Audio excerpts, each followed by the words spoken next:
വാർത്തകൾ തന്നെ.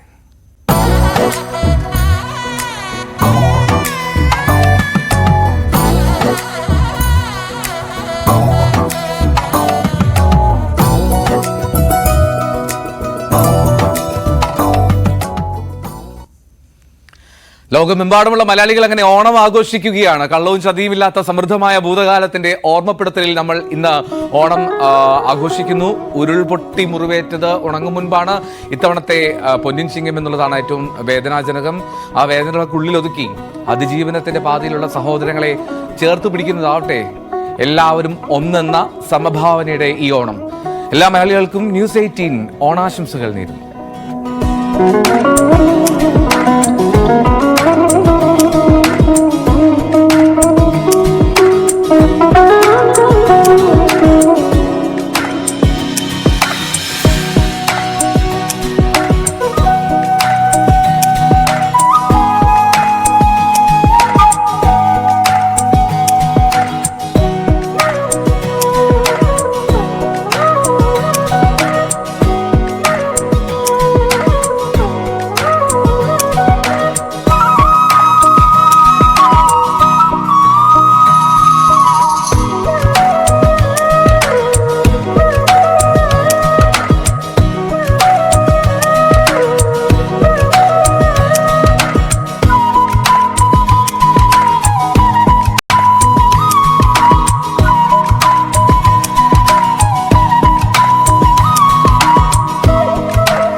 ഇത്രമാത്രം വൈവിധ്യമാർന്ന ദൃശ്യങ്ങളാണ് ഓണത്തിൻ്റെ. ഓണക്കളികൾ, പൂക്കളം, സദ്യ, ഓണക്കോടി, ഒത്തുചേരൽ, അങ്ങനെ ഒരു വല്ലാത്ത ഒരു ദിവസം. മലയാളികളുടെ ദേശീയോത്സവം, അങ്ങനെ ഓണം ആ ദിവസമാണ് ഇന്ന്. നമുക്ക് ഞായറാഴ്ച കൂടിയാണ്, അതിൻ്റെ ഒരു കാര്യം കൂടിയാണ്. എന്നാലും ഈ തവണത്തെ ഓണത്തിൻ്റെ മറ്റൊരു പ്രത്യേകത, ചിങ്ങം ഇന്ന് അവസാനിക്കുന്നു എന്നുള്ളതാണ്. നാളെ മുതൽ കന്നിയാണ്.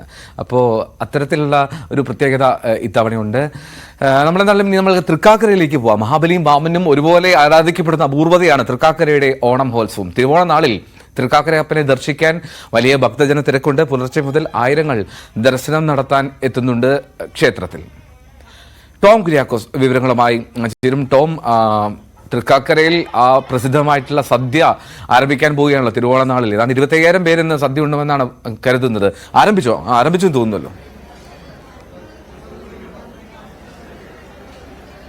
എന്തോ നമുക്കറിയാവുന്ന പോലെ തൃക്കാക്കരയിലെ ഈ തിരുവോണ മഹോത്സവം, അതിന്റെ ഏറ്റവും പ്രധാനപ്പെട്ട ചടങ്ങ്, അതല്ലെങ്കിൽ ചരിത്രപ്രസിദ്ധമായിട്ടുള്ള ഓണസദ്യ ആരംഭിച്ചിട്ടുണ്ട്. മന്ത്രി പി രാജീവ്, ബെന്നി ബെഹനാൻ MP ഉൾപ്പെടെയുള്ള പ്രമുഖർ ഈ തിരുവോണ സദ്യ ഇപ്പോൾ കഴിക്കുന്ന, അതായത് അല്പസമയം മുമ്പാണ് ഈ ചടങ്ങ് ആരംഭിച്ചത്. മിനിസ്റ്റർ, ഓണാശംസകൾ. സദ്യത പാലടയിലേക്ക് എത്തിയിരിക്കുന്നു. വളരെ നല്ല സദ്യയാണ്. തൃക്കാക്കര കളമശ്ശേരി മണ്ഡലത്തിന്റെ ഒരു അഭിമാനമാണ്. എല്ലാ വർഷവും 10 ദിവസം ഓണം വളരെ നല്ല രീതിയിൽ ആഘോഷിക്കുന്നുണ്ട്. ഇത്തവണ ചൂരൽമല ദുരന്തത്തിന് ശേഷം മലയാളം വീണ്ടെടുക്കേണ്ട ഘട്ടത്തിലാണ്. എല്ലാവരും ഒരുപോലെ എന്നുള്ള സങ്കല്പമാണല്ലോ ഓണം പകർന്നു നൽകുന്നത്. അതിന് കുറെ കൂടി അത്തരം വീണ്ടെടുക്കുന്നത് കരുത്തു പകരും. ന്യൂസ് 18 എല്ലാ പ്രേക്ഷകർക്കും ഹൃദ്യമായ ഓണാശംസകൾ. വെനിച്ചിറ ഒരു പതിറ്റാണ്ടുകളുടെ ബന്ധമുണ്ട് ഈ ക്ഷേത്രവുമായിട്ട്. പിന്നെ ഇവിടുത്തെ MLA ആയിരുന്നു. പക്ഷേ ഇടയ്ക്ക് നമ്മുടെ ഇവിടെ നിന്ന് ചാലക്കുടിയിലേക്ക് പോയിട്ട് ഈ ബന്ധം അങ്ങ് അവസാനിച്ചിട്ടില്ല. എവിടെ പോയാലും തൃക്കാക്കരയുമായിട്ടുള്ള ബന്ധം അവസാനിക്കില്ല. തൃക്കാക്കര ക്ഷേത്രത്തിൽ നിന്നും സദ്യ കഴിച്ച് എന്റെ ഓണസദ്യ ആരംഭിക്കുന്നത്.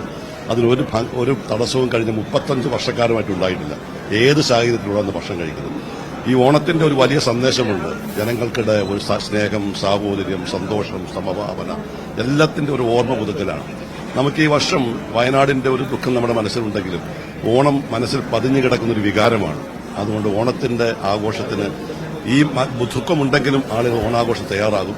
പ്രത്യേകിച്ച് ഇവിടെ നിന്ന് അത് തുടങ്ങുമ്പോൾ ഉണ്ടാകുന്ന ഒരു ആത്മസംതൃപ്തി വളരെ വലുതാണ്. കുടുംബമായിട്ട് എല്ലാ വർഷവും കുടുംബമായിട്ട് വരാം. എല്ലാ വർഷവും കുടുംബമായിട്ട് വരാം.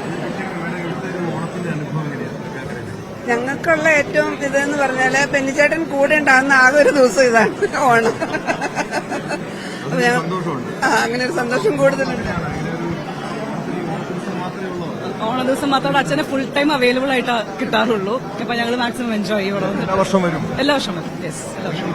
ഒരു ഓണത്തിന്റെ അനുഭവം ഇവിടുത്തെ ഡിഫറെന്റ് ആണ് ബിക്കോസ് നമുക്ക് കുറെ ടൈപ്പ് ഓഫ് ആൾക്കാർ ഇവിടെ ഉണ്ട്. നമ്മുടെ ഫാമിലി മാത്രമല്ല, അത് കുറെ കൾച്ചറിലുള്ള ആൾക്കാർ എല്ലാവരും ഉണ്ട്. സോ ഇവിടെ വരുന്ന ഒരു ഡിഫറെന്റ് ഫീലാണ് ഓണം എന്ന് പറയുന്നത്.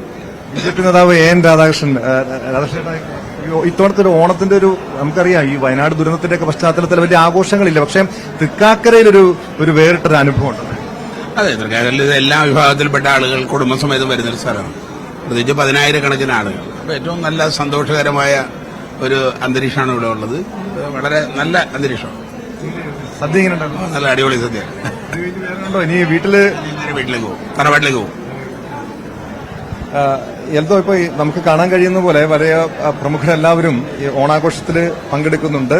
നമുക്ക് ഓണസദ്യ ഇപ്പം മന്ത്രി പി രാജീവിന്റെ ഭാര്യ ചേരുന്നുണ്ട്. ഈ ഓണസദ്യ നന്നായിട്ടുണ്ട്, കഴിഞ്ഞു, ഫിനിഷ് ചെയ്തു. വീട്ടിലുണ്ടോ? വീട്ടിൽ സദ്യ ഒരുക്കുന്നുണ്ടോ? വീട്ടില് എങ്ങനെയാണെന്ന് അറിഞ്ഞൂടാ, ഇപ്പൊ പോയിട്ട് വേണം ഇനി എല്ലാം തുടങ്ങണമെന്ന്. മക്കളൊക്കെ ഇവിടെ തന്നെ അവരുണ്ട്, ഫുൾ ടീം ഇവിടെ ഉണ്ട്. ഇന്നത്തെ പരിപാടികൾ വേറെ, ഞാൻ കുറച്ച് പുറത്ത് പരിപാടികളുണ്ട്. വീട്ടിൽ നിന്ന് സാധാരണ ഇപ്പൊ ഇവിടെ വന്നതിന് ശേഷം പിന്നെ ഇവിടെ നിന്ന് കഴിക്കലാണല്ലോ പതിവ്. ഈ സാധാരണ ഇങ്ങനെ ഓണം ഇതുപോലെ തന്നെ ഒരു തിരക്കിട്ട ജീവിതമാണ്. രാജുവേട്ടന് തിരക്ക് കാണും, പിന്നെ രാജുവേട്ടൻ അമ്മയുടെ അടുത്ത് പോകും, പിന്നെ അങ്ങനെ കുറച്ച് അമ്മയുടെ അടുത്ത് പോകും. എല്ലാ വർഷവും അങ്ങനെ പതിവ്.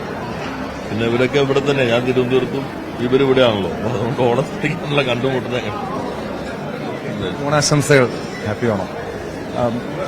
എന്തോ ഇപ്പോൾ നമുക്ക് കാണാൻ കഴിയുന്ന നിരവധി ആളുകൾ രാവിലെ മുതൽ എത്തിയവരുണ്ട്. പക്ഷേ ഈ ചരിത്ര പ്രസിദ്ധമായിട്ടുള്ള തൃക്കാക്കരയിലെ ഈ തിരുവോണ സദ്യ ഇതൊരു വലിയൊരു അനുഭവം തന്നെയാണ് ആളുകളെ സംബന്ധിച്ച്. തൃക്കാക്കരയിൽ മാത്രമല്ല, സമീപ പ്രദേശങ്ങളിലുള്ളവർ, സമീപ ജില്ലകളിലുള്ളവർ, അങ്ങനെ നിരവധി ആളുകൾ. ഇത്തവണ 25,000-ഓളം ആളുകൾ, അതായത് വിവിധ ജാതി മത വിഭാഗത്തിൽപ്പെട്ട ആളുകൾ ഇവിടെ ഈ തിരുവോണ സദ്യ കഴിക്കാൻ വേണ്ടി എത്തും.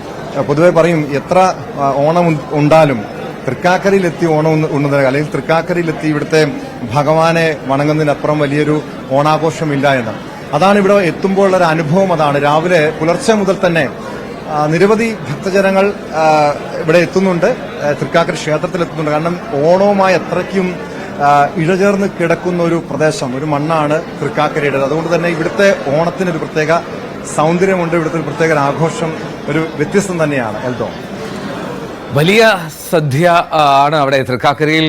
ടോം, ഇനി ക്ഷേത്രത്തിൽ ഇനി എന്തെങ്കിലും ചടങ്ങുകളുണ്ട്? ഈ ഉത്സവം ഇത് അവസാനിക്കുകയാണല്ലോ അല്ലേ?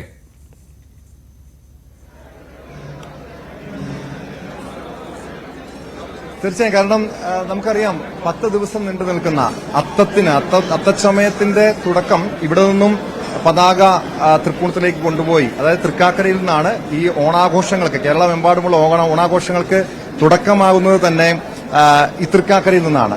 10 ദിവസം നീണ്ടു നിൽക്കുന്ന ഈ ഓണാഘോഷം ഇന്ന് ഇതിന് പരിസമാപ്തിയാവുകയാണ്. അത് വൈകിട്ട് 4 മണിയോടുകൂടി ആറാട്ടുണ്ട്. ആറാട്ടോടുകൂടി പൂർണ്ണമായും ഈ ഓണാഘോഷങ്ങൾക്ക് സമാപനമാകും. മറ്റ് ചടങ്ങുകൾ, അതായത് നമുക്കറിയാം രാവിലെ 8 മണിക്കാണ് മഹാബലിയെ വാമനനെ എതിരേറ്റ് ക്ഷേത്രത്തിനുള്ളിലേക്ക്, ശ്രീകോവിലേക്ക് കൊണ്ടുപോകുന്ന കാഴ്ചകളൊക്കെ നമ്മൾ നേരത്തെ പ്രേക്ഷകരെ കാണിച്ചതാണ്. അതിനുശേഷം മറ്റു ചില വിശ്വാസവുമായി ബന്ധപ്പെട്ട, ഹൈന്ദവ വിശ്വാസവുമായി ബന്ധപ്പെട്ട ചില ചടങ്ങുകൾ നടന്നിരുന്നു. പക്ഷെ ഇപ്പോൾ 10:30-ക്കാണ് ഇതിന്റെ ഈ ഓണാഘോഷത്തിന്റെ ഏറ്റവും മനോഹരമായിട്ടുള്ള, അല്ലെങ്കിൽ ഇതിന്റെ ചരിത്രത്തിന്റെ വലിയ പ്രാധാന്യമുള്ള ഈ തിരുവോണ സദ്യ ആരംഭിച്ചത്. ഇപ്പോൾ ഇത് പുരോഗമിച്ചുകൊണ്ടിരിക്കുന്നു. ഏകദേശം ഒരു ഉച്ചവരെയും ഇങ്ങനെ നിരവധി ആളുകൾ, ഇടവിടാതെ നിരവധി ആളുകൾ ഇവിടെ എത്തിക്കൊണ്ടിരിക്കും, ഓണസദ്യ കഴിക്കും. അങ്ങനെ ആളുകൾ ആഘോഷിച്ചുകൊണ്ടിരിക്കുകയാണ് തിരുവോണം. തിരുവോണത്തിന്റെ ആഘോഷമാണ്, അതിന്റെ ഏറ്റവും പ്രധാനപ്പെട്ട ഒരു ഇടം കൂടിയാണ് തൃക്കാക്കര. തൃക്കാക്കരയിൽ നിന്നാണ് ഇപ്പോൾ ടോം കുര്യാക്കോസ് നമുക്കൊപ്പം ചേർന്നത്.